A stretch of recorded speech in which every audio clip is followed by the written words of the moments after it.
Today is Wednesday, April 16, 2014. Sunrise this morning was at 6:07 a.m. The sun will set at 7:36 p.m. Length of daylight hours today will be 13 hours, 28 minutes of visible light, 14 hours, 28 minutes. The waning gibbous moon with 98% illumination is 16 days old, will rise at 9:20 p.m. and will set at 6:51 a.m. Thursday morning. At noon today, the moon will pass above Rutland City at 236,940 miles distant from the center of planet Earth. The moon today will appear within the 8th astrological sign of the zodiac, Scorpio. The scorpion in ancient Egypt. Scorpio was the equivalent of the serpent. Serpents were worshipped by ancient Egyptians in Egypt. Not only were there serpents in the houses, but each quarter in Cairo had a serpent guardian. These are the days that are full of wormy bugs. They are in the grass, stuck to the siding, hanging in the hair, hanging from the trees and eaves, stuck to the window screens. The women talk long distance to grandparents of growing boys. They share the trim-line phone, beamish old folks in hand-knit sweaters on fixed incomes. What happens to them when the commercial ends? Don DeLillo. Under mostly clear skies in downtown Rutland with a cloud ceiling of 2,900 feet, today's high temperature is expected to reach 39 degrees on the Fahrenheit scale, much cooler than yesterday with variable wind gusting to 5 miles per hour. There is an active flood watch for Rutland City in effect, continuing for Otter Creek, with the stage this morning at 5:45 reaching 9.3 feet. In Clarendon, low-lying portions of South Creek Road will flood between Walker Mountain Road and Wallingford, and water will approach Alfrecha Road. In Pittsford, Elm Street and Depot Road will be underwater.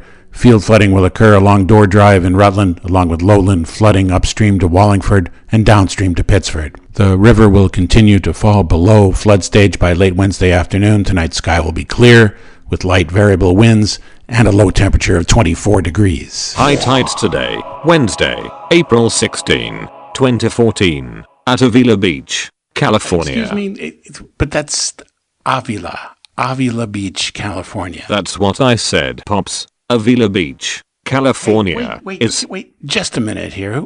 Who are you, man? Where's my usual girl? Where's that Veena? Veena couldn't make the scene today.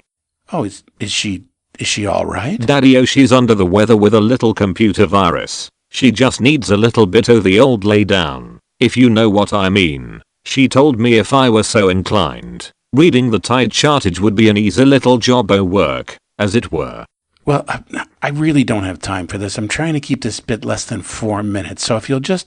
And job, this is like an intern kind of arrangement. There's no money, you just read the tide charts. She says the craft table is pretty good here. She says the sandwiches are tasty. No, you see, there really aren't any sandwiches here. Look, I don't know what she... Oh, I see how you are. With the pretty lady mechanical voices, you're Mr. Generous Nice Guy. Otherwise, not so much. A cheap bastard. Read your own damn tide charts.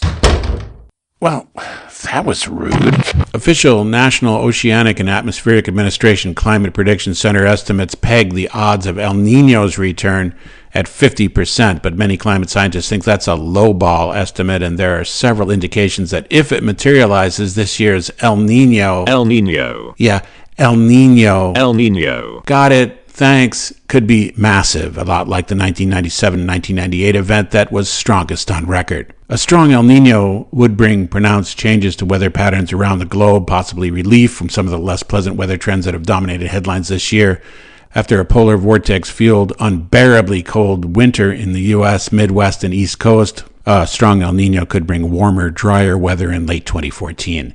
And to parched California, its prolonged drought, El Nino might provide drenching rainstorms to fill up reservoirs, but the news won't be all good. Rainstorms in California could mean floods, possibly mudslides. El Nino is a recurring weather pattern affecting the world every 2 to 7 years in the tropical Pacific Ocean. The trade winds typically blow east to west, gathering warm water as they go and pooling it in the west.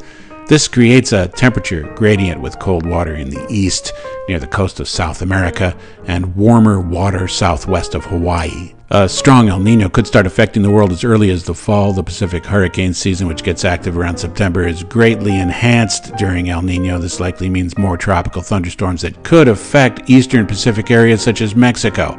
In contrast, Atlantic hurricanes are suppressed.